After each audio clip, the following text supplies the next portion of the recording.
दोस्तों, आज से करीब 10-15 साल पहले जब दुनिया के बड़े बड़े फाइनेंशियल इंस्टीट्यूशन और इकोनॉमिस्ट भारत को लेकर अनुमान लगाया करते थे, उस समय वह कहते थे कि आने वाले 50 सालों में भारत, चीन और अमेरिका जैसे देशों को सीधी टक्कर देगा। और उस समय यह बात सुनने में थोड़ी ज्यादा लगती थी, लेकिन यह भी सब जानते थे कि यह वक्त आएगा जरूर। बस सवाल यही था कि कब आएगा और कितनी तेजी से आएगा। लेकिन किसी ने यह नहीं सोचा था कि भारत इतनी जल्दी उस मुकाम पर पहुंच जाएगा जहां आज खड़ा है। और आज जो हम देख रहे हैं वह उसी भविष्य की झलक है जिसकी कल्पना सालों पहले की गई थी। आज भारत सिर्फ एक उभरती हुई अर्थव्यवस्था नहीं रहा, बल्कि भारत अब दुनिया के बड़े फैसलों को प्रभावित करने की स्थिति में आ चुका है। और इसका सबसे बड़ा उदाहरण हाल ही में यूरोपियन यूनियन के 27 अमीर देशों के साथ हुआ फ्री ट्रेड एग्रीमेंट है। 19 सालों से बातचीत चल रही थी और हर बार लगता था कि अब बात बनेगी, लेकिन फिर कोई ना कोई अड्डंगा आ जाता था, कभी नियमों के नाम पर, कभी शर्तों के नाम पर, और कभी किसी नए मुद्दे को खड़ा करके बातचीत को टाल दिया जाता था। दोस्तों, यूरोपियन यूनियन को अगर आप गौर से देखें तो यह वही देश हैं जो टेक्नोलॉजी, मशीनरी और इंडस्ट्रियल पावर में दुनिया के सबसे मजबूत माने जाते हैं। जर्मनी की मशीनें, फ्रांस की टेक्नोलॉजी, इटली की इंडस्ट्रियल डिजाइनिंग, इन सब का कोई मुकाबला नहीं माना जाता था। और भारत को हमेशा सिर्फ एक बड़ा बाजार समझा गया जहां अपना सामान बेचकर मुनाफा कमाया जा सकता है। लेकिन जैसे ही भारत ने खुद सामान बनाना शुरू किया, खुद की फैक्ट्रियां लगाई, खुद की सप्लाई चेन तैयार की, तभी से यूरोप को अंदर ही अंदर डर लगने लगा। धीरे धीरे भारत ने मेक इन इंडिया जैसे प्रोग्राम शुरू किए, PLI स्कीम लाई, लॉजिस्टिक्स सुधारे, पोर्ट्स मजबूत किए, रेलवे को अपग्रेड किया। और इसका असर यह हुआ कि भारत अब सिर्फ कंज्यूमर नहीं बल्कि प्रोड्यूसर भी बन गया। और यही बात यूरोपियन यूनियन को सबसे ज्यादा चुभ रही थी, क्योंकि अगर भारत खुली छूट के साथ ग्लोबल ट्रेड में उतर जाता तो यूरोप की पुरानी बादशाहत को सीधा झटका लग सकता था। इसीलिए आपने देखा होगा कि पिछले कई सालों में यूरोपियन यूनियन ने भारत के ऊपर अलग अलग तरीके के दबाव बनाने की कोशिश की। कभी पर्यावरण की बात उठाई गई, कभी कार्बन टैक्स का मुद्दा लाया गया, कभी लेबर लॉ का बहाना बनाया गया, और कभी डाटा प्रोटेक्शन के नाम पर नई शर्तें थोप दी गईं। लेकिन असल मकसद एक ही था, भारत की रफ्तार को किसी भी तरह से स्लो करना। स्टील, टेक्सटाइल, केमिकल जैसे सेक्टर में भारत जब तेजी से आगे बढ़ रहा था, तब नॉन टैरिफ बैरियर्स खड़े कर दिए गए ताकि भारतीय प्रोडक्ट यूरोप में आसानी से न पहुंच सकें। और जब भारत ने इन सबका भी तोड़ निकाल लिया तो सीधे कार्बन बॉर्डर एडजस्टमेंट जैसे नियम ले आए गए, जिससे मैन्युफैक्चरिंग देशों पर अतिरिक्त बोझ पड़े और भारत जैसे देश की लागत बढ़ जाए। लेकिन दोस्तों, कहानी यहां आकर बदल जाती है, क्योंकि भारत ने हार मानने के बजाय अपने विकल्प तैयार कर लिए। America, middle east, Africa, south east Asia, हर जगह भारत ने अपनी पकड़ मजबूत करनी शुरू कर दी। और यूरोप ने यह महसूस कर लिया कि अगर अब भी भारत को रोका गया तो भारत यूरोप को बाईपास करके नए ट्रेड रूट बना लेगा, और तब यूरोप खुद पीछे रह जाएगा। यहीं से यूरोप की सोच बदली, और वही यूरोप जो 19 साल तक FTA को लटकाता रहा, अब भारत की शर्तों पर बातचीत करने को मजबूर हो गया। और नतीजा यह निकला कि इतिहास का सबसे बड़ा फ्री ट्रेड एग्रीमेंट साइन हुआ, जिसमें यूरोप के 27 देश शामिल हैं। और यह कोई छोटी बात नहीं है, क्योंकि अगर भारत और यूरोप को मिलाकर देखा जाए तो यह दुनिया की करीब 1/4 अर्थव्यवस्था का प्रतिनिधित्व करते हैं। अब जरा समझते हैं कि इसका असली मतलब क्या है।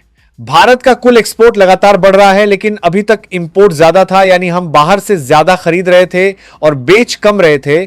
लेकिन यूरोप का बाजार खुलते ही यह तस्वीर बदलने वाली है, क्योंकि जब भारतीय प्रोडक्ट्स पर टैक्स कम होगा तो यूरोप में उनकी डिमांड अपने आप बढ़ेगी। फार्मा सेक्टर में भारत पहले से ही मजबूत है। Readymade garments, textile, auto parts, IT services, engineering goods, इन सबकी यूरोप में जबरदस्त मांग है। और FTA के बाद यह सामान वहां सस्ता पहुंचेगा, जिससे भारतीय कंपनियों को बड़ा फायदा होगा। फैक्ट्रियों में काम बढ़ेगा, रोजगार के मौके बनेंगे, और देश के अंदर मैन्युफैक्चरिंग को नई ताकत मिलेगी। वहीं दूसरी तरफ यूरोप को भी फायदा होगा, क्योंकि उन्हें भारत जैसा बड़ा, भरोसेमंद और तेजी से बढ़ता हुआ बाजार मिलेगा, जहां उनकी high and machinery, industrial equipment, aviation और एडवांस टेक्नोलॉजी की खपत बढ़ेगी। लेकिन लॉन्ग टर्म में अगर तराजू देखा जाए तो पलड़ा भारत का ही भारी रहेगा, क्योंकि भारत सिर्फ सामान नहीं खरीदेगा बल्कि टेक्नोलॉजी सीखेगा, ट्रांसफर करेगा और खुद को और मजबूत करेगा।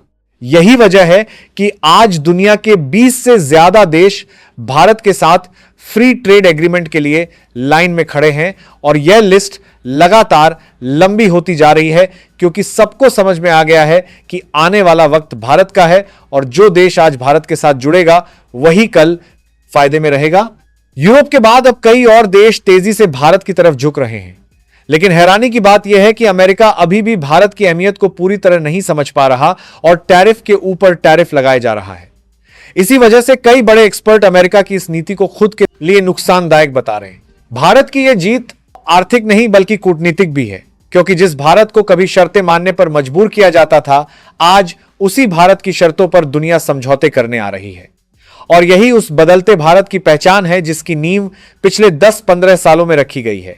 और यहीं से कहानी और भी ज्यादा गहरी और दिलचस्प हो जाती है, क्योंकि अब मामला सिर्फ ट्रेड बढ़ाने या टैक्स घटाने तक सीमित नहीं रह जाता, बल्कि यह सीधा सीधा ग्लोबल पावर बैलेंस से जुड़ जाता है। क्योंकि जब दो बड़ी इकोनॉमी एक साथ हाथ मिलाती हैं तो उसका सीधा सीधा असर पूरी दुनिया पर पड़ता है। और भारत यूरोप एफटीए के बाद ठीक यही होता हुआ दिखाई दे रहा है। दोस्तों, अब जरा समझते हैं कि यह समझौता भारत के लिए इतना बड़ा क्यों है। क्योंकि भारत अभी जिस फेज में है वहां सबसे बड़ी जरूरत है बड़े और स्टेबल मार्केट की, जहां भारतीय कंपनियां लंबी प्लानिंग कर सकें, बिना डर के निवेश कर सकें। और यूरोप का बाजार बिल्कुल वैसा ही है। अमीर कस्टमर, मजबूत करेंसी और हाई कंजम्पशन पावर। अब तक भारत को यूरोप में अपने प्रोडक्ट बेचने के लिए भारी भरकम टैक्स और सख्त नियमों से गुजरना पड़ता था, जिससे कई छोटी और मिड साइज कंपनियां यूरोप में एंट्री ही नहीं ले पाती थीं। लेकिन एफटीए के बाद यह रास्ता आसान होने वाला है और यही वो पॉइंट है। अब जहां से भारत के एक्सपोर्ट में असली उछाल देखने को मिलेगा, फार्मास्यूटिकल सेक्टर को ही ले लीजिए। भारत दुनिया की फार्मेसी कहा जाता है, लेकिन यूरोप जैसे बड़े बाजार में भारतीय दवाइयों की पहुंच अब तक लिमिटेड थी। अब टैक्स कम होंगे, रेगुलेटरी रास्ते आसान होंगे, तो भारत की दवाइयां यूरोप के हर कोने में पहुंचेंगी और इसका सीधा फायदा भारत की कंपनियों को मिलेगा। इसी तरह टेक्सटाइल और रेडीमेड गारमेंट्स का सेक्टर है, जहां भारत पहले से ही मजबूत है। यूरोप फैशन का बड़ा हब है और वहां हर साल अरबों डॉलर के कपड़े बिकते हैं। अगर भारतीय गारमेंट्स वहां सस्ते और आसानी से पहुंचेंगे तो सोचिए कितनी बड़ी मार्केट भारत के लिए खुल जाएगी। ऑटो पार्ट्स, इंजीनियरिंग, गुड्स और आईटी सर्विसेज में भी यही कहानी है।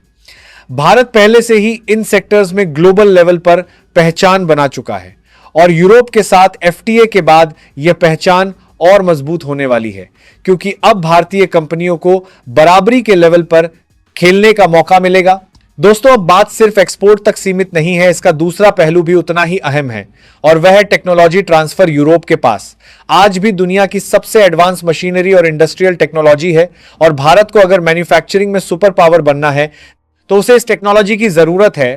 एफटीए के बाद यूरोप की कंपनियों के लिए भारत में निवेश करना और आसान हो जाएगा।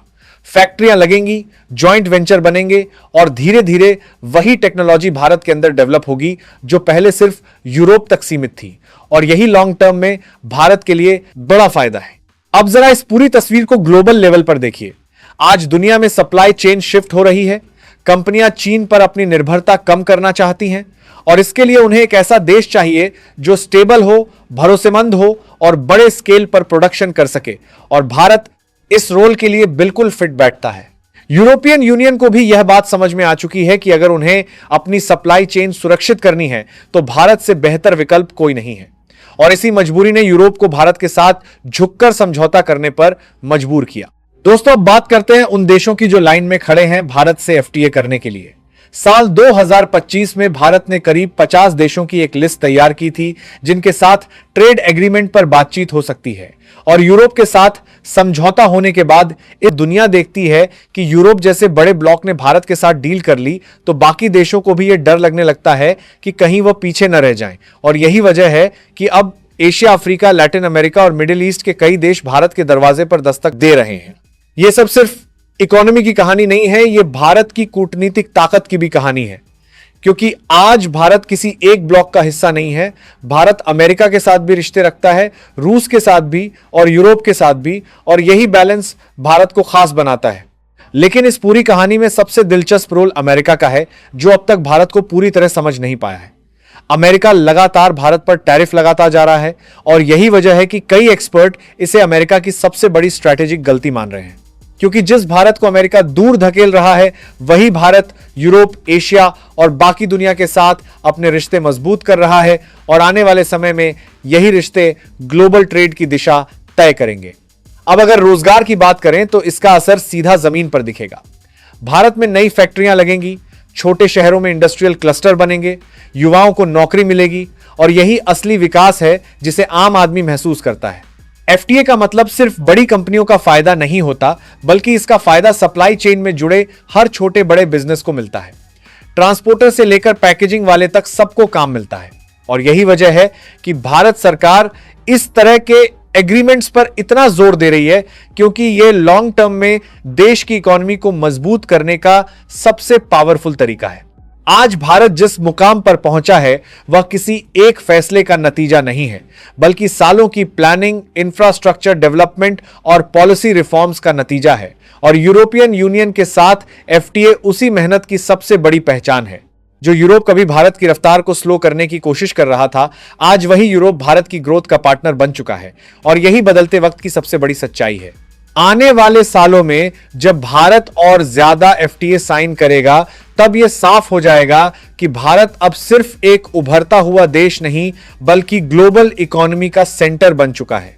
और इसी के साथ यह भी तय है कि जो देश आज भारत की अहमियत नहीं समझ पा रहे हैं, उन्हें कल पछताना पड़ेगा, क्योंकि दुनिया तेजी से बदल रही है और भारत उस बदलाव के सेंटर में खड़ा है। तो दोस्तों, ये थी भारत और यूरोप के बीच हुए ऐतिहासिक फ्री ट्रेड एग्रीमेंट की पूरी कहानी, जो सिर्फ एक समझौता नहीं बल्कि भारत के बदलते भविष्य की झलक है। अब आप बताइए, इस ऐतिहासिक कदम पर आपकी क्या राय है? कमेंट करके जरूर बताएं और इस जानकारी को ज्यादा से ज्यादा लोगों तक शेयर करें, ताकि सबको पता चले कि भारत किस दिशा में आगे बढ़ रहा है। इसी तरह की और भी नॉलेजेबल वीडियो के लिए चैनल को सब्सक्राइब जरूर करें। जय हिंद, जय भारत।